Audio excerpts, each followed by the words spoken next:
और दिल्ली आने के बाद अखबारों में या किसी मैगजीन के जरिए ओम पुरी जी के बारे में जानने का मौका लगा और उसने जो है काफी मुझे उत्सुक किया कि मैं आक्रोश देखने जाऊं मॉर्निंग शो। वो समय ऐसा था जब समानांतर फिल्में सिर्फ एक शो में बहुत दूर के किसी सिनेमा हॉल में लगा करती थी।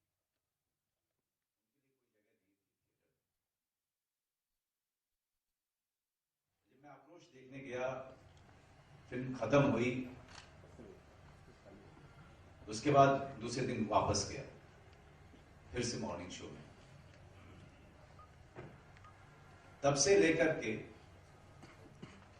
आज तक ओम पुरी जी के हर काम को मैंने बहुत निकट से देखा और शायद जो रास्ता मैंने चुना, जिस तरह की फिल्मों को करने की जिद ठानी, उसमें ओम पुरी जी की जो काम था उसका बहुत बड़ा योगदान रहा है।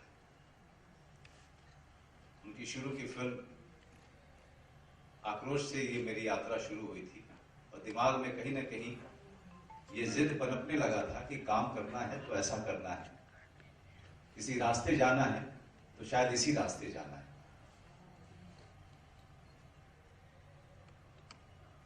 तो सबसे पहले तो मैं ओम भाई को हमेशा ये बात फोन पे या जब भी मिलते थे तब मैं उनको बार बार बोलता था।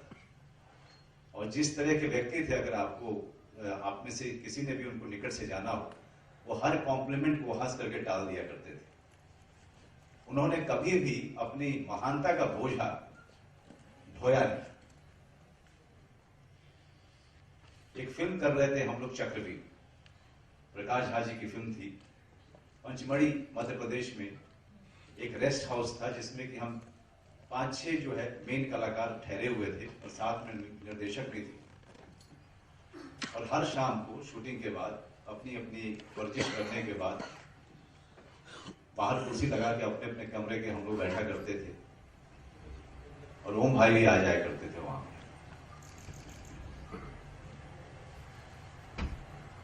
हर कोई कहता है कि अच्छा एक्टर बनने के लिए अच्छा इंसान होना जरूरी है, लेकिन इस शहर में आने के बाद मेरी इस कहावत से मेरा विश्वास थोड़ा उठ रहा था। लेकिन जब मेरा विश्वास इस कहावत से उठा तब ओम भाई मिल गए। तब लगा कि नहीं, शायद सही है।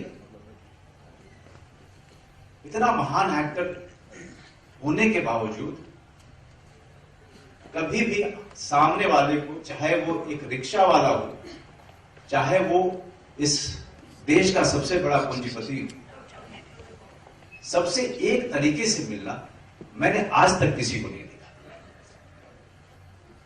वो हमारे ओम भाई थे। हमारे चक्रव्यूह फिल्म की एक छोटे से छोटे रोल को करने वाला या एक चाय लेके आने वाला स्पॉट बॉय, या फिर उसी सेट पे, उसी लोकेशन पे निर्देशक, या उसी सेट पे कोई नामी ग्रामी एक्टर, सबके जो ओम भाई के साथ संबंध थे वो बराबर के थे।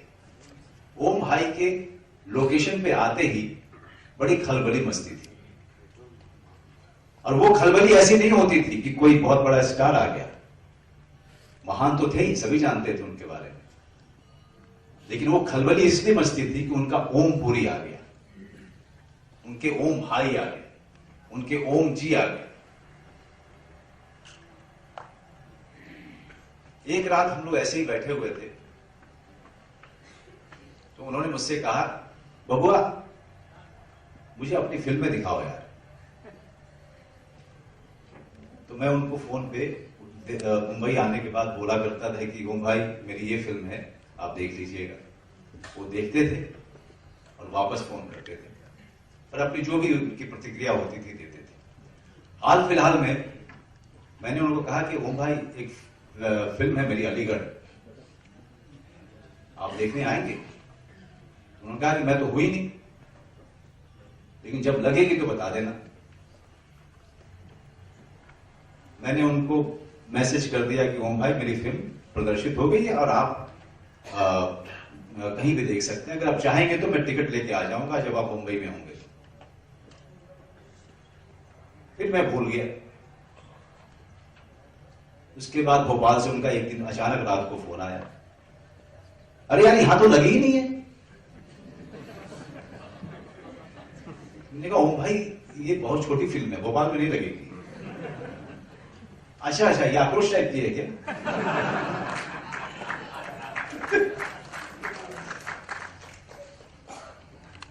मैंने कहा ओम भाई आप इसके बाद कहां जाएंगे? मैं लखनऊ जाऊंगा।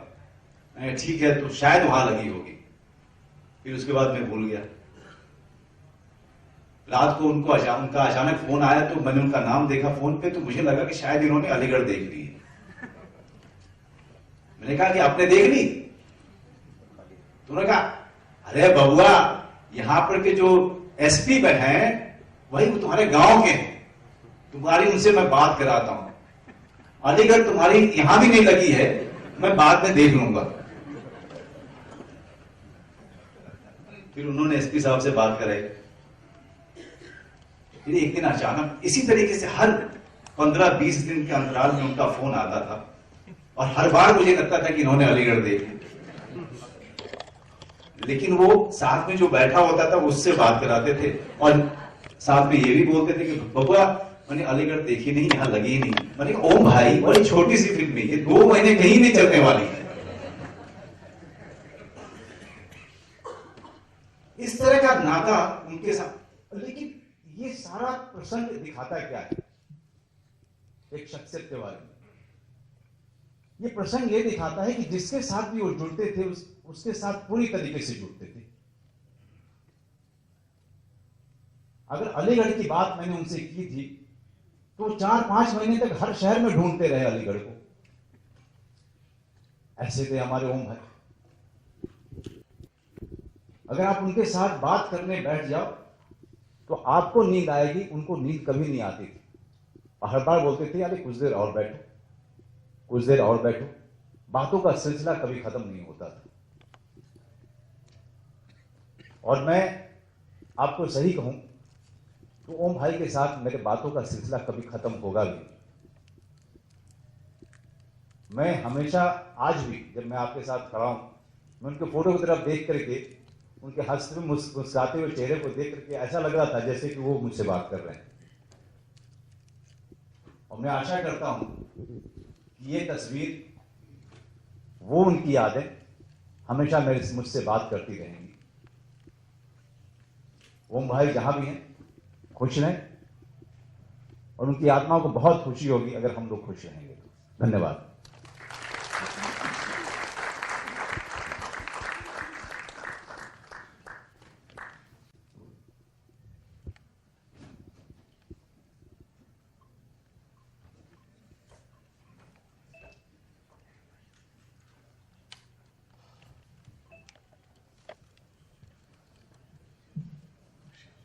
नमस्कार। ओम जी के बारे में क्या कहें, मनोज जी ने इतना कुछ कहा है। मुझे तो सिर्फ इतना याद है कि मेरा बेटा एक पिक्चर बना रहा था, मैं घर के ना घाट के राहुल अग्रवाल। उसके अंदर उसने डेब्यू किया था एज ए डायरेक्टर और एज ए हीरो ऑल्सो। उसके दोनों कलाकार रवि किशन जी यहाँ बैठे और साथ में ओम जी थे। उसके अंदर ओम जी ने उनके फादर का रोल किया था। और मेरे ख्याल है कि जैसे वो सेट पे आए उन्होंने राहुल का मनोबल इतना बढ़ाया कि शायद वो पिक्चर ना कर पाता, वो इस पिक्चर में ना होते। फिर मैं पिक्चर पुलिसगिरी बना रहा था। पुलिसगिरी के लिए ओम जी को सब एक ही दिन फोन किया, मैं ओम जी ये रोल है, पुलिस कमिश्नर का रोल है, आप करेंगे? उनको मैंने वो रोल सिर्फ 2 मिनट में सुनाया, कहा मैं कर रहा हूँ। वो एक ऐसे शख्स थे जो बिना एडवांस लिए हुए, बिना पेमेंट लिए हुए ठीक के मैं शूट पर बैठे। तो उनके बारे में तो क्या बोले, इतनी बड़ी बड़ी पिक्चर की है उन्होंने, हॉलीवुड में की, इंडिया में की, कितने नेशनल अवार्ड्स दिए, पर उनके अंदर बिल्कुल भी गुमान नहीं था किस चीज़ का भी उनके दिमाग में नहीं था कि भाई ठंड लगती। इसके अलावा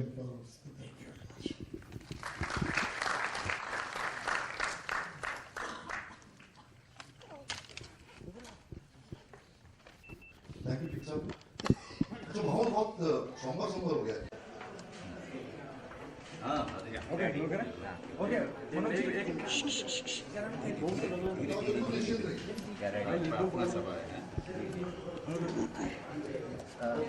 मनोज जी, कोई ऐसी है ना, एक ऐसी बात ओम जी की, हालांकि आपने बहुत कुछ जिक्र किया जो बहुत कुछ सिखा गई आपको, जब मैं आप सिनेमा की बात करता हूँ या मैं एक्टिंग की बात करता हूँ। देखिए, ओम जी एक बहुत बड़े कारण थे कि मेरे उस तरीके के एक्टर बनने में, जिस तरह के एक्टर रूप में जाना जाता हूँ। एक उन्होंने मुझे एम्बिशन दिया, मुझे ये बताया, उनके काम ने ये बताया कि हम लोग जो छोटी जगह से आते हैं वो किस तरह के सपने देखेंगे और कहाँ तक पहुँच सकते हैं। उन्होंने वो ऊंचाई दिखाई, वो उन्होंने काबिलियत दिखाई जिसको अचीव करने के लिए आज तक हम लोग कोशिश कर रहे हैं। इतने बड़े महान नायक थे और बहुत ही महान व्यक्ति थे। एक चपरासी से या किसी बहुत बड़े अमीर आदमी से उनका रिश्ता बराबर का होता था। वो किसी को काम से, किसी के पैसे से किसी को नहीं तौलते थे। वो हर इंसान के साथ में जिस तरह का व्यवहार उनका होता था, वो मेरे ख्याल से मैंने बिरले ही किसी व्यक्ति में ये खासियत होती है जो ओम भाई में थी। क्या अलीगढ़ देख पाए वो? अलीगढ़ मतलब देख नहीं पाए थे, इसका अब मुझे अफसोस कभी नहीं रहेगा, क्योंकि वो बराबर जब भी कोई उनको बोलता था कि अलीगढ़ देखने के बारे में या मेरे परफॉर्मेंस के बारे में या बुधिया सिंह के बारे में भी बहुत ज़्यादा वो जिक्र करते थे कि मैं देख नहीं पा रहा हूँ, क्योंकि बहुत बिजी रहते थे। वो कभी एक शहर में टिकते नहीं थे। किसी न किसी फंक्शन में, किसी दोस्त के शादी में, किसी दोस्त के बेटे की शादी में, किसी दोस्त के पोते की शादी में, या किसी जानने वाले, और उनके जानने वाले हज़ारों थे। मेरे जैसे कई हज़ार लोग जो है उनके साथ एक बराबर का रिश्ता बना के रखना ये ह्यूमनली इम्पॉसिबल काम है, लेकिन वो भाई करके रखते थे। अलीगढ़ की बात करें तो सबसे पहले तो कॉन्ग्रेचुलेशन, आपको Thank फिल्म you. फेयर मिला है, 2 फिल्म फेयर मिले हैं, कितना प्राउड फील हो रहा है? नहीं, अब मुझे ये पता चला कि ये अवार्ड जो है, एक ही रात में एक एक्टर को 2 अवार्ड कभी नहीं मिले। मैं भी काफ़ी चकरा गया हूँ और काफ़ी सरप्राइज हूँ, लेकिन अलीगढ़ को सम्मान मिल रहा है, अलीगढ़ को इतनी इज्जत मिली। एशिया पैसिफिक जो विश्व का इतना बड़ा अवार्ड है वो मुझे मिला अलीगढ़ को की वजह से। मेरे ख्याल से ये साल अच्छा रहा। मनोज, कहीं ना कहीं जिम्मेदारी बढ़ जाती है जब एज एन एक्टर इतना अप्रिशिएट करा जाता है और इस तरह के बड़े अवार्डों से नवाजा जाता है, और बहुत चूजी रहे हैं आप फिल्मों के लिहाज से। देखिए, मेरी जिम्मेदारी तो मैं सिर्फ परिवार की रखता हूँ। मैं लोगों के एक्सपेक्टेशन को मैं कभी काउंट नहीं करता। वो इसलिए काउंट नहीं करता मैं, क्योंकि मुझे पता है कि जो रोल्स आते हैं वो अलग अलग चुनौतियाँ लेके, अलग अलग चैलेंजेस लेके आते हैं। तो अगर आप सिर्फ रोल्स पे ही ध्यान दें, रोल्स वही तन्मयता से करें, तो सबके एक्सपेक्टेशन जो है पूरे हो जाते हैं।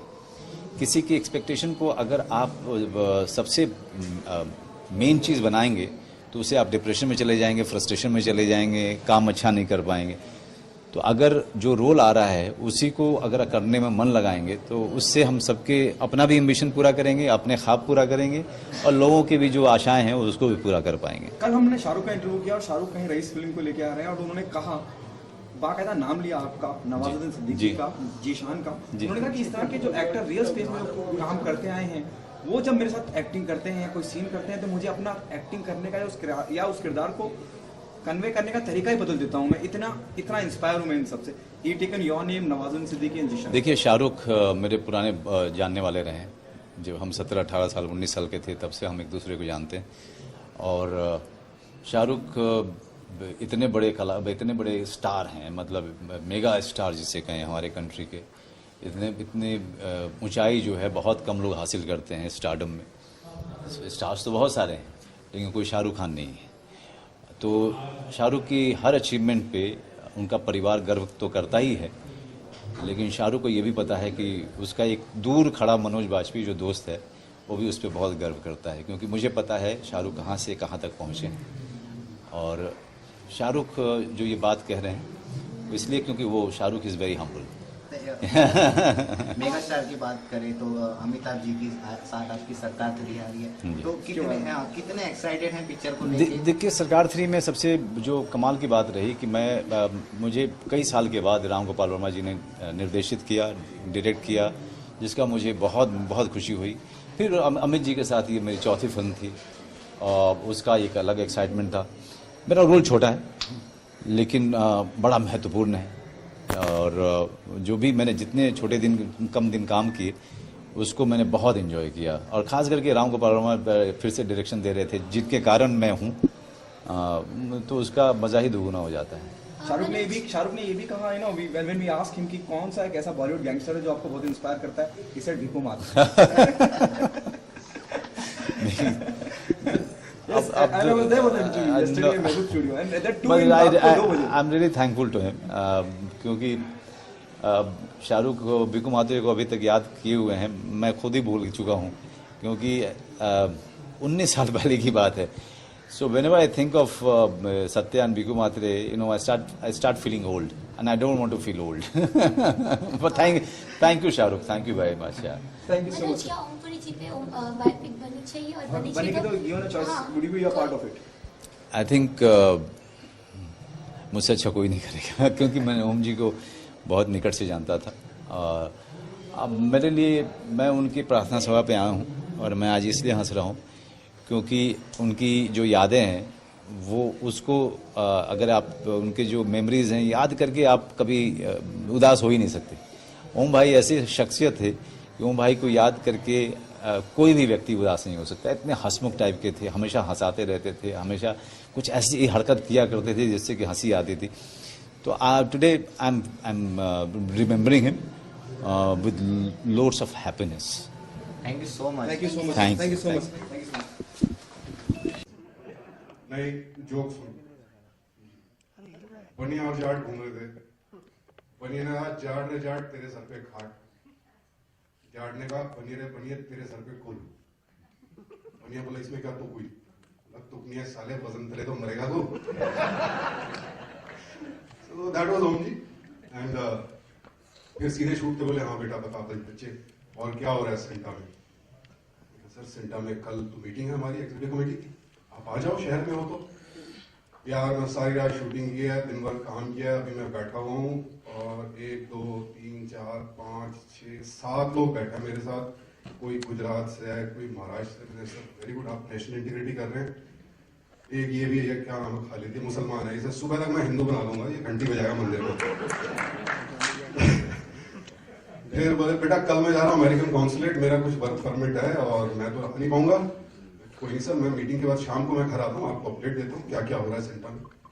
देन ऑफ कोर्स सुबह उठे तो शौक था, बट दिन भर जब भी साथ थे पंडित जी, अश्विनी चौधरी और मैं, अपार्ट फ्रॉम द शौक, जैसे नाम लेते थे ओम जी का, तो कोई उनका एक मजाकिया किस्सा, कोई उनका सेंस ऑफ ह्यूमर, उनका बोलने का अंदाज वो याद ना आ जाए और हम मुस्कुराकर बात ना करें पूरे दिन, ऐसा हुआ नहीं। ओम जी मीन्स लाफ्टर, हैप्पीनेस, खुशी। पूरा दिन उस शौक के बावजूद हम मुस्कुराते रहे ओम जी को याद कर करके, उनका नाम ले लेके। तब यह ख्याल आया कि यार एक शाम ऐसी ही रखी जाए जहां जो ओम जी थे, जो उन्होंने हमारी जिंदगी में बांटा, जाने अनजाने, हम में से बहुतों को डायरेक्टली जानते थे, किसी को नहीं जानते थे, बतौर एक्टर, बतौर एक शख्स के तौर पर, जो जादू बिखेरा हमारी जिंदगी में, जो खुशी बिखेरी, वो खुशी आपस में बांटते हैं, क्योंकि शायद ये सच्ची श्रद्धांजलि होगी इस तरह की शख्सियत को। ऐसे लोग फिजिकली जाते हैं लेकिन जाते तो है नहीं, is going to remain there forever, सबके दिलों में और सबके करीबी थे। शायद एक कमाल की बात जो मुझे लगी, संजीव पुरी ने मुझसे पूछा यार आप ओम जी को कब से जानते हो? यार पहली बार उनको मिला था मैं कुछ 20 साल पहले, अलकाजी साहब को फेलिसिटेशन कर रहे थे, वहां पर ओम जी बोलने आए थे, तब पहली बार मिला था। फिर कुछ काम, अच्छा 20 साल से जानते हो? मैंने कुछ कहा नहीं, क्योंकि मुझे भी अच्छा लग रहा था सुनने में कि हाँ मैं 20 साल से ओम जी को जानता हूँ, या ओम जी मुझे 20 साल से जानते हैं। मैं घर गया, वाइफ से बात हो रही थी, मैंने कहा यार ये सवाल मुझे पूछा उसने, और फिर मैंने सोचा ओम जी मिले थे तब, जानते नहीं थे ओम जी। लक्ष्य में काम किया पहली बार, फिर मैंने जिक्र किया कि सर हम गुरु भाई भी हैं, अलकाजी साहब आपके गुरु हैं, मेरे भी गुरु हैं, वहां से एक रिश्ता बना। जब जब मिले, शूटिंग्स पर मिले, कुछ 5-6 फिल्में साथ में की हुई, राजस्थान में एक लंबा समय बिताया एक फिल्म के लिए, परिवार वाले भी मिले, बेटी मेरी मिली उनसे। तो घर उनके एक बार गया बस, ओकलैंड पार्क वाले में, वो भी जब सिंटा में वो प्रेसिडेंट बन गए तब साथ में थे, थोड़ा और ज्यादा वक्त बिताया।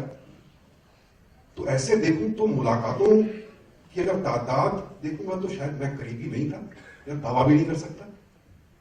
उसके बावजूद मैंने वाइफ से पूछा ऐसा क्यों लग रहा है यार कि कोई फैमिली मेंबर चला गया, वो यकीन क्यों नहीं हो रहा। एक बात जो आई थिंक मनोज ने भी बोली थोड़ी देर पहले, यार वो जिससे मिलते थे पूरा मिलते थे, और ऐसे बहुत कम लोग हैं इंक्लूडिंग माई सेल्फ। हम लोग 4 लोगों के साथ बैठे होते हैं तो कुछ लोगों से फोन पर मिल रहे होते हैं उस दौरान, कुछ लोगों से आधे अधूरे मिल रहे होते हैं। ओम जी या तो मिलते नहीं थे, जिससे नहीं मिलना है, लेकिन जिससे मिलना है वो 100% ओम। तो आपको लगता था कि यार जब पूरा का पूरा मेरे सामने निछावर है एक शख्स, मैं वाकई बहुत करीबी हूं। ये एहसास उन्होंने हम सबको दिलाया। और आपस में रश्क भी होता है मुझसे, जब कोई ज्यादा बोलता है कि मैं ज्यादा करीबी था, जलन भी होती है, बिकॉज हम सब थोड़े पॉजिटिव हैं ओम जी के बारे में। और एक मासूमियत जो अंत तक नहीं छोड़ी उन्होंने, बचपन अपना जो साथ में समेटे रखा, वो मासूमियत अदाकारी में भी दिखती है, उनकी शख्सियत में भी दिखती है। और खासकर ये फोटोग्राफ जब मुझे अश्विनी चौधरी ने दिखाया, बहुत खूबसूरत फोटोग्राफ है, आई थिंक कैप्चर करता है उनके एसेंस को। और इस फोटोग्राफ से मुझे एक किस्सा याद आता है। हम लोग बाबर एक फिल्म की थी हमने, तो प्रमोशन के लिए गए थे लखनऊ से फिर कानपुर जाना था, और उस वक्त लखनऊ कानपुर की सड़क बहुत खराब थी, 2.5-3 घंटे का सफर। ओम जी ने तो कल्टी मार दी, बोले यार मेरी तो बैक में प्रॉब्लम है यार, मैं तो यार कौन खाने चटके गाड़ी है यार, तू जा। मैं परेशान, मैंने कहा अकेले जाऊंगा और अकेले वापस आऊंगा। मैं मनाता रहा, ओम जी सर चलो ना। हम इवेंट से वापस आ रहे थे होटल में, गाड़ी में मैं पूरी कोशिश कर ली, हर हथियार मैंने आजमा लिया, हर पैतरा, कि ओम जी किसी तरह मान जाए, कंपनी अच्छी हो जाएगी, वापसी का सफर अच्छा हो जाएगा। मैं ओम जी वापसी में यार बियर पीते पीते वापस आ जाएंगे यार, प्लीज मान जाओ। होटल आया, मुझे देखा, ये एक्सप्रेशन था, सीधे बोले चल हट चुड़ैल। गाड़ी से उतरे, चले गए। वो चल हट चुड़ैल वो इतना प्यारा था, इतना खूबसूरत था, वो जिंदगी भर साथ में रहेगा। और अब अनकन्वेंशनल सी शाम है, बोलने वाले बहुत हैं, मैं ज्यादा नहीं बोलूंगा। जो लोग जो हमारे मित्र जिनको जल्दी जाना है, मैं नीचे रहूंगा, वो चुपचाप बता दें, ताकि मैं यहाँ खड़े व्यक्ति को बता दूंगा कि भाई अगले स्पीकर इनको आप बुला लें। तो इसके साथ मैं यहाँ से हटता हूँ। रवि जी, आपको मैं आमंत्रित करता हूँ, आप आइए।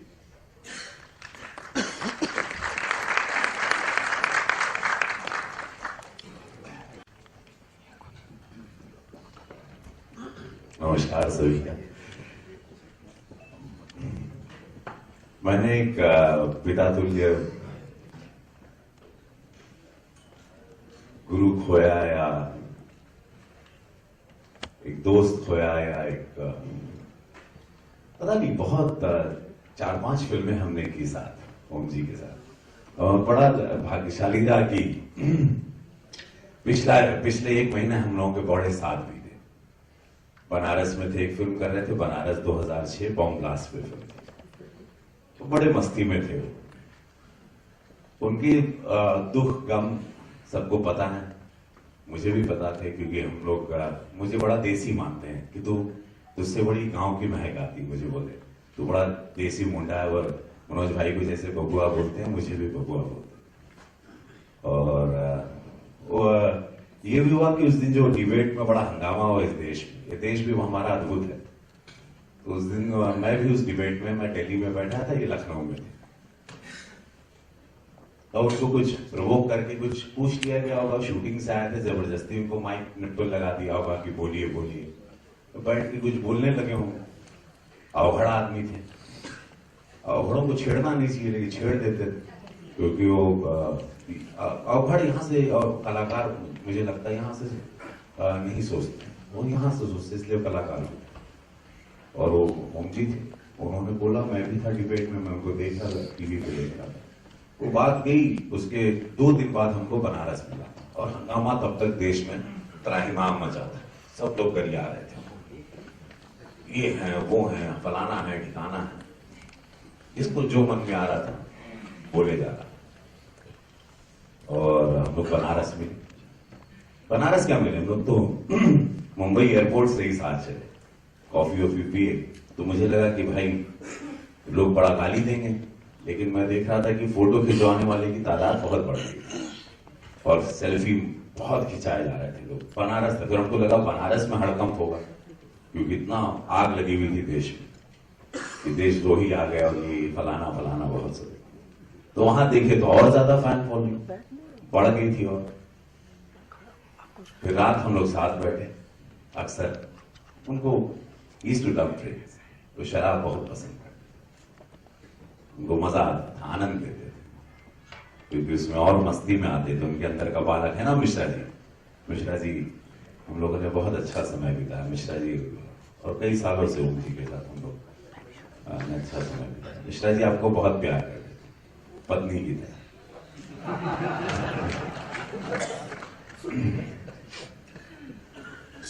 रात में बैठे अचानक तो थोड़ा एक क्षण के लिए उदास हो गए। बोला अरे क्या हुआ बाबा, कहाँ निकल ली?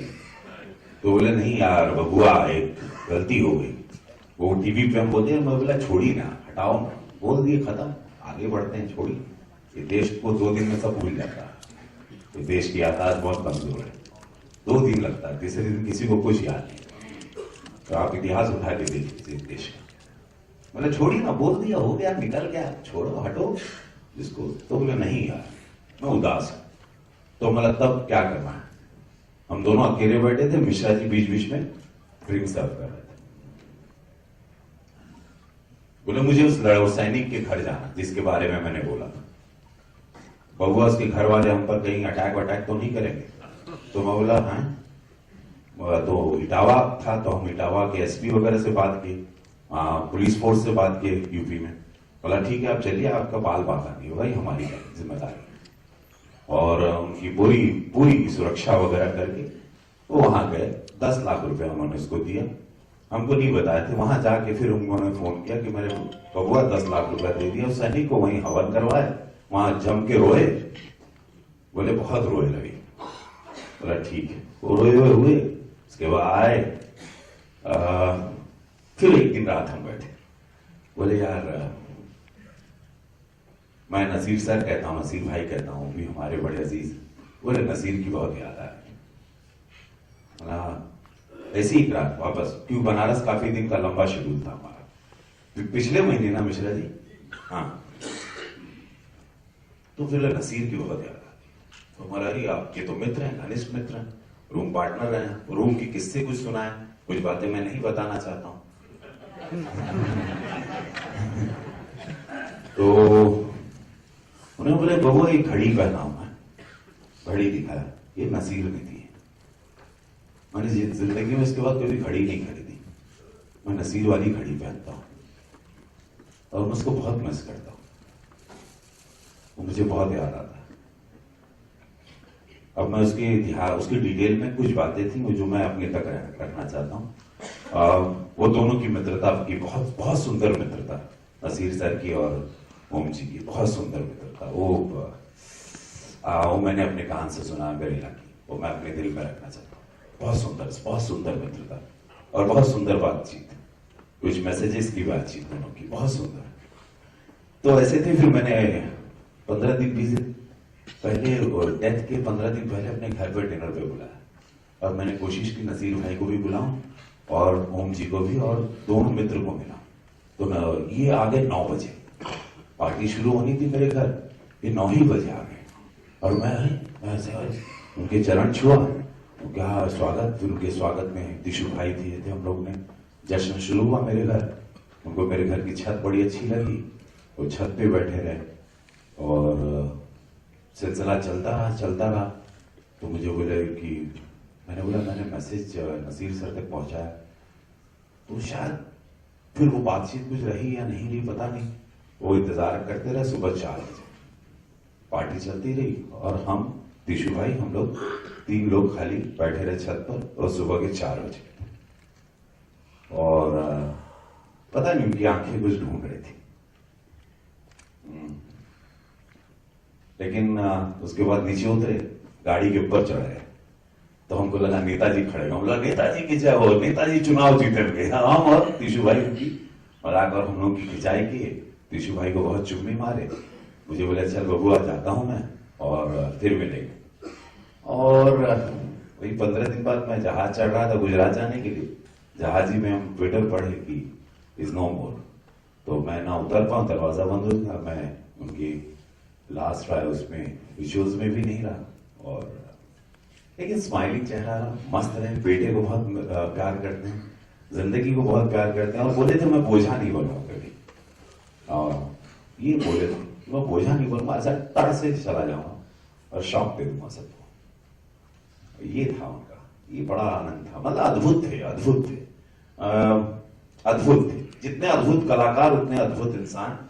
और नहीं तो कोई किसी को, हम लोग हजारों बातें, वो सैनिक के परिवार को जाके नहीं जानते थे, वहां जाके पैसा इतना देना, वो ऐसे ऐसे बांट रहे थे। एंड में एक पीआरओ को हम मिलवाए थे लखनऊ में, उसको 50,000 की गड्डी दे दी, वो ऐसे लग रहा था सबको मैं बांट के चला जाऊं, बांट रहे थे, बांटने में लगे हुए थे, आखिर में सबको सब कुछ दे देना चाहते थे। और उनको पता, बोले मैं एक छोटे से मकान में ओकलैंड पार्क में रहता हूं, मेरी ऑफिस थी, और बस लगी यही जिंदगी, मतलब वो, लेकिन बहुत अद्भुत थे। मुझे ऐसा लगता है कि मैंने बहुत कुछ पाया उनसे, और ये पाया कि सब कुछ यही रह जाता है। और आज देखिए ना, पूरा ये house pack show, last show भी, मतलब इनके जितने शोज होते रहेंगे ओम जी के, सब ऐसे हाउसफुल होंगे जैसे आज।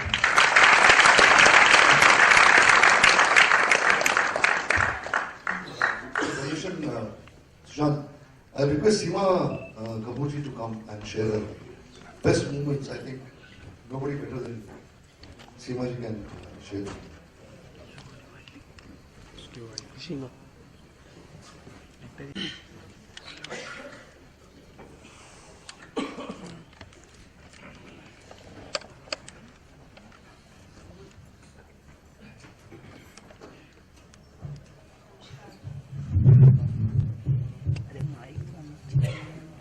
सबके लिए कुछ कहना मुश्किल है, कठिन है। कठिन इसलिए नहीं कि शब्दों का अभाव है, कठिन इसलिए कि साइंस में शायद 3 या 4 डायमेंशन होते हैं, और योग वशिष्ठ में 16 डायमेंशन होते हैं। पूरी साहब के हजारों डायमेंशन थे। मैं आज सबको सुन रही हूँ तो मुझे ईर्ष्या सी हो रही है कि वो सबके थे, किसी एक के नहीं थे। और कहने को ज्यादा कुछ नहीं है मेरे पास, क्योंकि शायद इतना ज्यादा जब होता है तो थोड़े से में कहना बहुत मुश्किल होता है। उनको एक कविता बहुत पसंद थी जो मैं अक्सर उनको सुनाया करती थी, विशुद्ध कुमार की। इस नदी की धार से ठंडी हवा आती तो है, नाव जर्जर ही सही लहरों से टकराती तो है। एक चिंगारी कहीं से ढूंढ लाओ दोस्तों, इस दिए में तेल से भीगी हुई बाती तो है। दुख नहीं कोई कि अब उपलब्धियों के नाम पर और कुछ हो न हो, आकाश सी छाती तो है। और एक शेर उनको मैं नजर करती हूँ, जरूर सुन रहे होंगे और यही है, हम लोगों के साथ है वो, तो मैं उनको सुनाती रहती हूँ। जो ना मिल सके वो बेवफा, ये बड़े अजीब सी बात है। जो ना मिल सके वो बेवफा, ये बड़े अजीब सी बात है। जो चला गया मुझे छोड़कर, वही आज तक मेरे साथ है।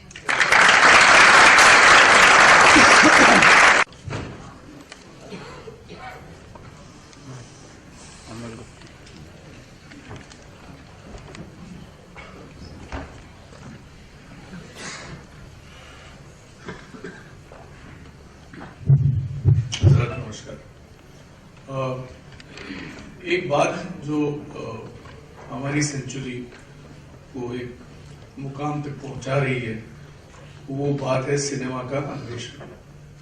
और इस छोटे से बड़ी डिस्कवरी इन्वेंशन से Om Puri is going to be alive forever.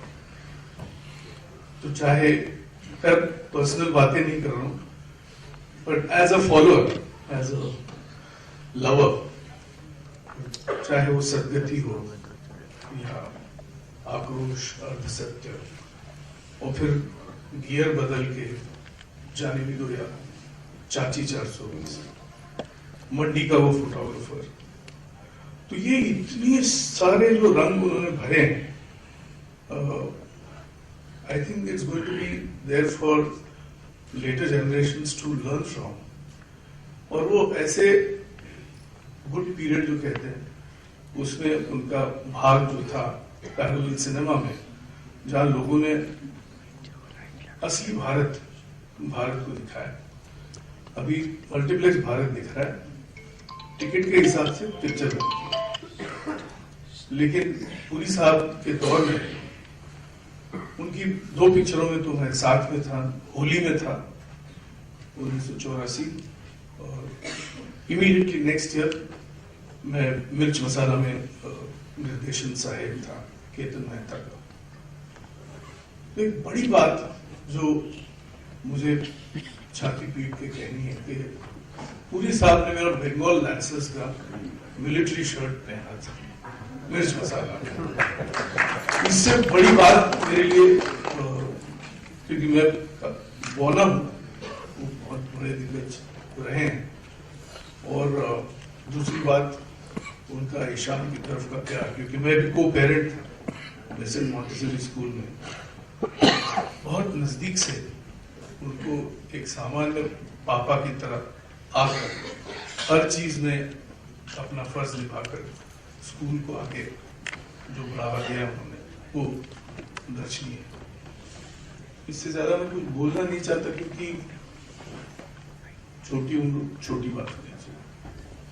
महाराज की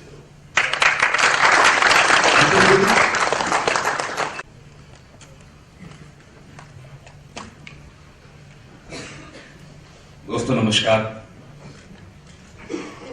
मुझे सच में उम्मीद नहीं थी कि इतने लोग यहाँ पर आज जमा होंगे, क्योंकि अक्सर लोग अपने अपने कामों में व्यस्त रहते हैं, और जब इस तरह की कुछ बात होती है तो लोग नहीं आते हैं। लेकिन ये देखकर ये लग रहा है कि ओम, मैं ओम इसलिए बोल रहा हूँ क्योंकि ओम मेरा क्लासमेट था, और मैं उसको ओम जी नहीं बोल सकता, क्योंकि दिल तो मेरा कहता है कि ओम जी ही बोलो। लेकिन क्योंकि हम साथ में एफटीआई में 1974 से साथ में थे, मुझे याद है कि एफटीआई में जब हम दाखिल हुए तो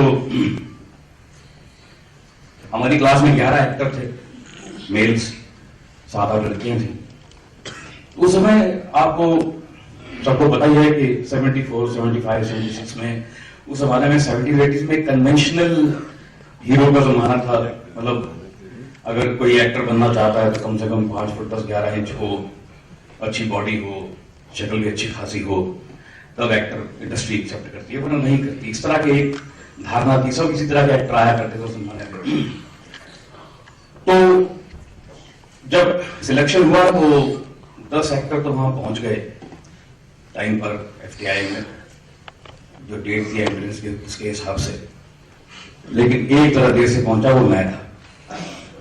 अब क्योंकि मेरा नाम राकेश बेदी है, तो पता नहीं है कैसे धारणा ये फैल गई कि राकेश बेदी कुछ कबीर बेदी का लगता है।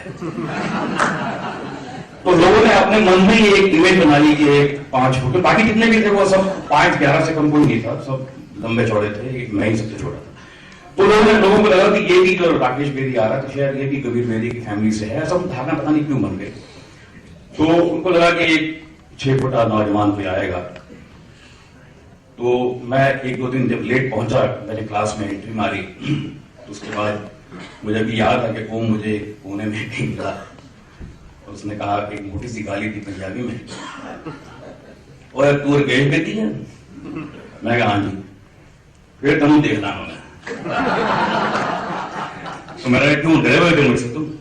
बोला नहीं यार, हमको लगा कि कोई कबीर बेदी का वो आ रहा है। तो क्यों, क्या उस वक्त क्या होता है कि जब आप क्लास में जा रहे होते हैं, एक कंपटीशन की बड़ी भावना होती है कि कहीं ये मुझसे आगे ना निकल जाए, इसको जल्दी काम ना मिल जाए, ये कुछ ज्यादा आगे ना बढ़ जाए जिंदगी में। तो इस तरह की एक फीलिंग सब में होती है, क्योंकि आप दोस्त तो बने नहीं होते, पहला दूसरा दिन नहीं होता है क्लास में। और दूसरी बात जिसको जब मैं अभी भी सोचता हूँ मेरी आंखें गीली हो जाती हैं। एफटीआई में एक दिन ओम ने ऐसे ही सुबह जिक्र किया कि यार आज मेरा बर्थडे। तो हम सब ने कहा यार, मैं भी उसके साथ था, 3-4 लोग थे, मैं था, सतीश शाह था। हमने कहा रूम आज तो केक होना चाहिए। हाँ केक होगा शाम को, डेफिनेटली केक होगा। मैं कहा पक्का? हाँ केक का इंतजाम मैं करूंगा, आज मेरा बर्थडे है यार, बड़े दिनों से केक भी नहीं काटा।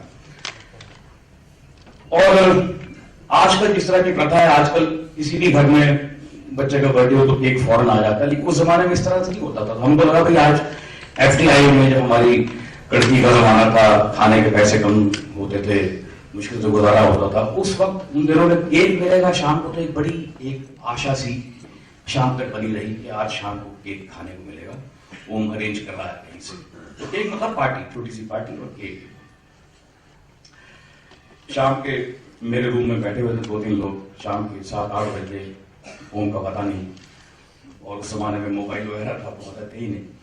सडनली दरवाजे पे मेरे नॉक हुआ और ओम अंदर आया, उसके हाथ में एक थैला था। तो मैंने कहा ये क्या है? बोला केक दिखाई तो नहीं दे रहा। बोला 1 मिनट है। उसने थैला खोला, उसमें से 5-6 कप केक निकाले, छोटे होते हैं ना, वो उस जमाने में 30 पैसे का एक आता था, 30 पैसे का एक। तो तकरीबन वो 6 केक 1 रुपये 80 पैसे के थे। तो केक निकाले और हमने भी उसको इतना एंजॉय किया। वो 6 केक हमने टेबल पे रखे, उन 6 केकों के सेंटर में एक मोमबत्ती जलाई, ओम से फूंक मरवाई और वो केक काटे और हमने खाया। ये जब भी इस बात को याद करता हूँ मेरी आंखें भीगी हो जाती हैं।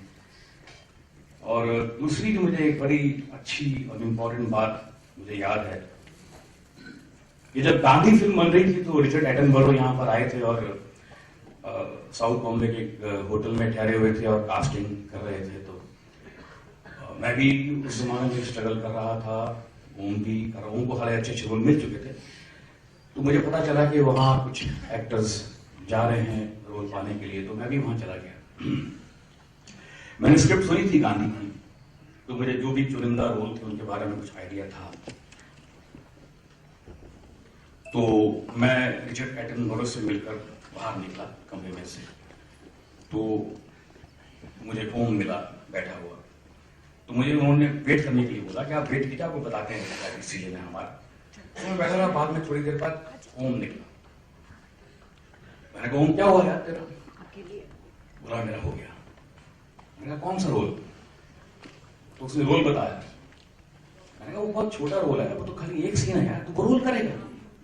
तो मुझे अभी भी याद है, उसने मेरे कंधों पे हाथ रखा, मुझे बेटी बोला, और बेटी देखिए मैं एक सीन ची फाड़ के रख दिया।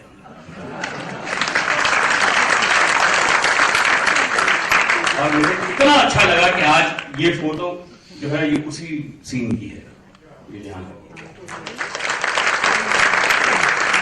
आप इमेजिन कीजिए कि जो अच्छा कलाकार होता है उसको रोल की लंबाई का मोहताज नहीं होता, वो सिर्फ एक सीन। और आज हमको याद कर रहे हैं और स्टेज पे ये फोटो लगी है, ये मेरे लिए पर्सनली, क्योंकि मेरा बड़ा अच्छा दोस्त रहा वो।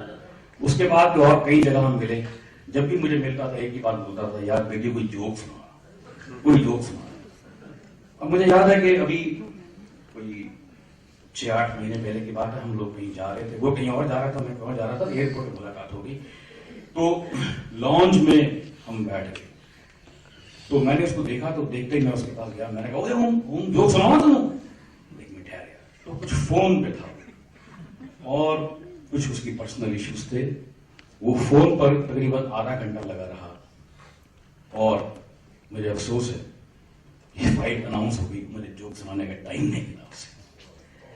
मैं बस यही दुआ करता हूं कि वो जहां भी हो खुश रहे, लेकिन हमारे दिल में तो हमेशा रहेगा। God bless him.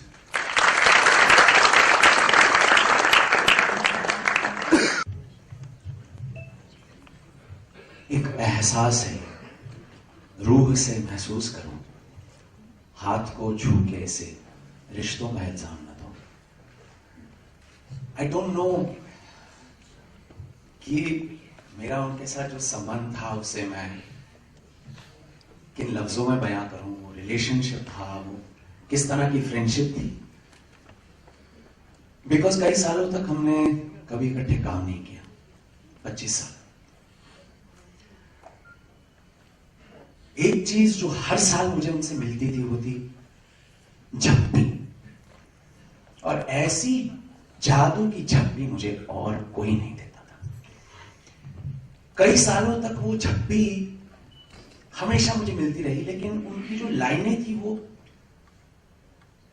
बदलती थी, और वो रिलेशनशिप कुछ इस प्रकार था।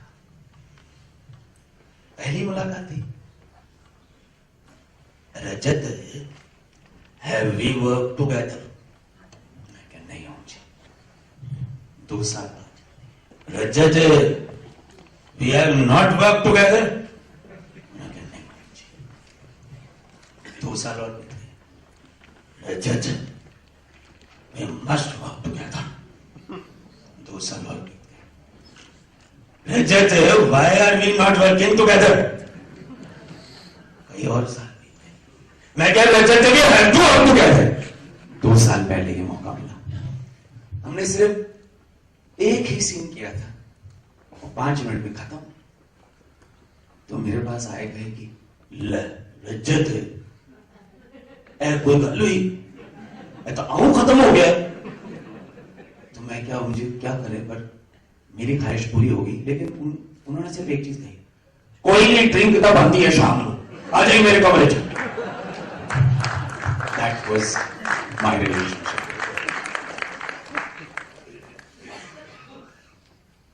I think we spent more time off screen than on screen, as you know. We only did one scene together. But वो शामें, वो जरूर याद है। और मेरी अपनी पहली फिल्म की लाइनें मुझे याद आती है जब मैं उन शामों के बारे में सोचता हूं। ये शामें, सब की सब शामें, क्या इनका कोई अर्थ नहीं? घबरा के उन्हें जब याद किया, क्या उन शामों का अर्थ नहीं? And I think the biggest thing and the greatest thing about him, we are here to celebrate his work, his contribution to Indian cinema. But for me, वो हमेशा, because of his attitude and his humility, he will always be an example. He will always be that symbol to look up to. वो हमेशा एक मिसाल मेरे लिए थे और हमेशा रहेंगे। थैंक यू जी।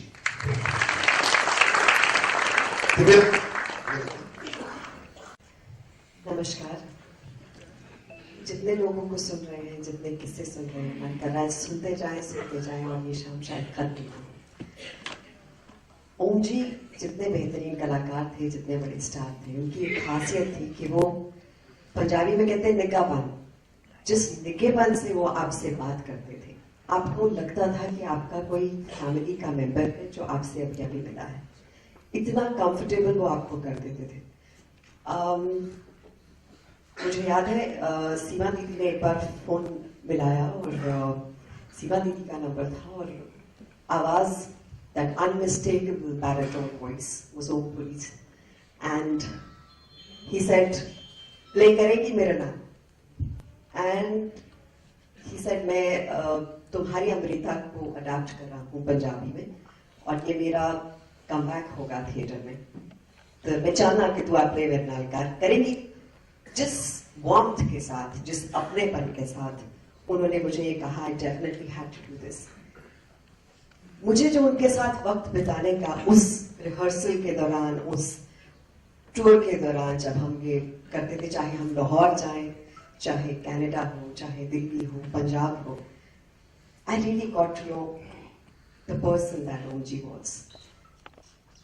जितने वो टफ टास्क मास्टर थे, मैंने कई बार उनसे डांट भी खाई और बहुत मजा आता था, बहुत अफेक्शनेट डांट जो कोई आपको अपना बड़ा डांटता है, that was lovely। लेकिन उसके बाद जो वो पैम्पर करते थे, जो जिस वार्मथ के साथ खाने का उन्हें बहुत शौक था, तो जो भी ढाबा, जो भी कोई जगह हो, जो वहाँ की खासियत हो, वहाँ लेकर जाते थे। एक बहुत खास किस्सा मुझे याद है और मैं जब भी उससे सोचती हूँ मुझे मेरे चेहरे पे मुस्कुराहट आती है। हम लोग पटियाला में थे, नीमराना पैलेस में हम लोग रुके थे, प्ले के लिए गए थे तेरी अमृता के लिए, और ठंड के दिन थे। और इन्होंने कहा मेरी प्रिंसेस हो तुम पूरा प्रिंसेस वीक लो। तो मुझे अकेले पूरी छत पे वहां पे रहना पड़ा, और वो नीचे किचन के पास में छोटे से रूम में रुके, बिकॉज उन्हें खाना खाना था वहां पर। सो सुबह सुबह इनका फोन आया मुझे कि दुर्गा मंदिर चलेगी।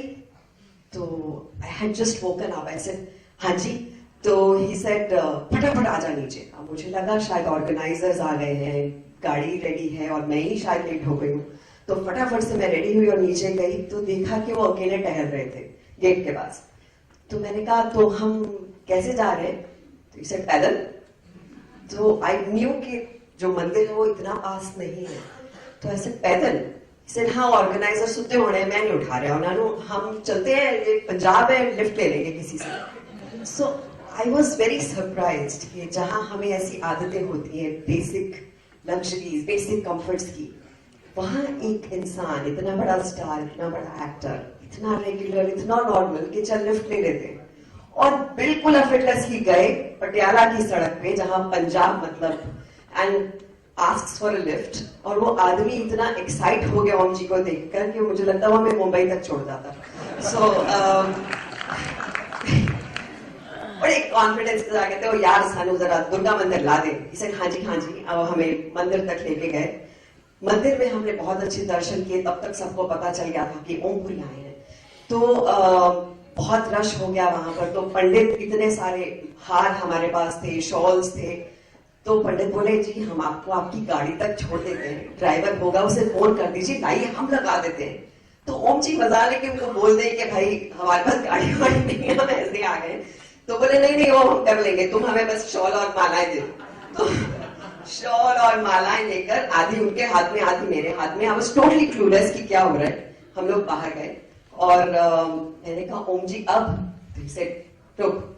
एंड उन्होंने एक साइकिल रिक्शा रोका, फिर से लिफ्ट मतलब लिफ्ट तो नहीं, रिक्शा रोका और बैठ गए इस पर। और इससे पहले कि मैं रियलाइज करूं, मेरा भी हाथ खींचा माला समेत और हम लोग दोनों रिक्शा में चल पड़े। और जिथे भटूरे छोले मिलते ना उथे लेके जा। सो आई वाज सो सरप्राइज। और रिक्शा वाला मुझे लगा उसको अटैक आ जाएगा, बिकॉज जो जा रहा था वो पीछे इशारा कर रहा था, देख देख मेरे रिक्शा पे कौन बैठा है। So and he was so unfazed, so unaffected, so normal that मैं ये सब नहीं देख रही थी, मैं सिर्फ उनको देख रही थी कि ये इंसान क्या है, इतने इतने खूबसूरत शख्सियत।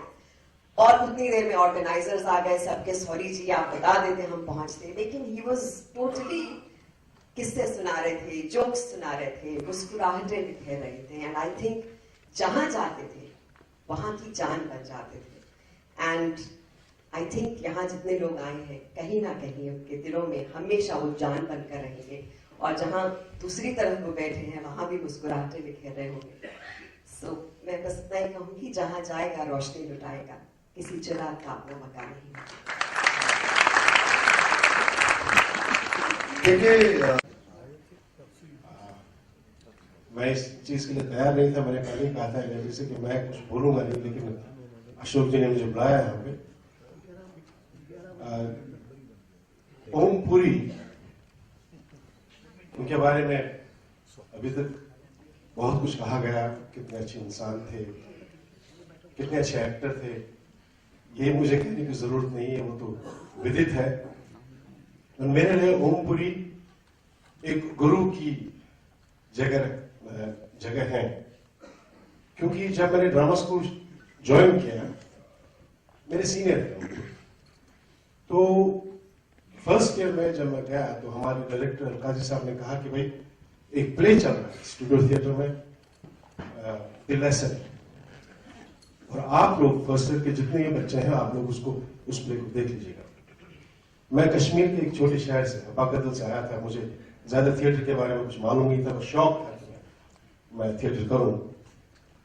तो मैं वो प्ले देखने गया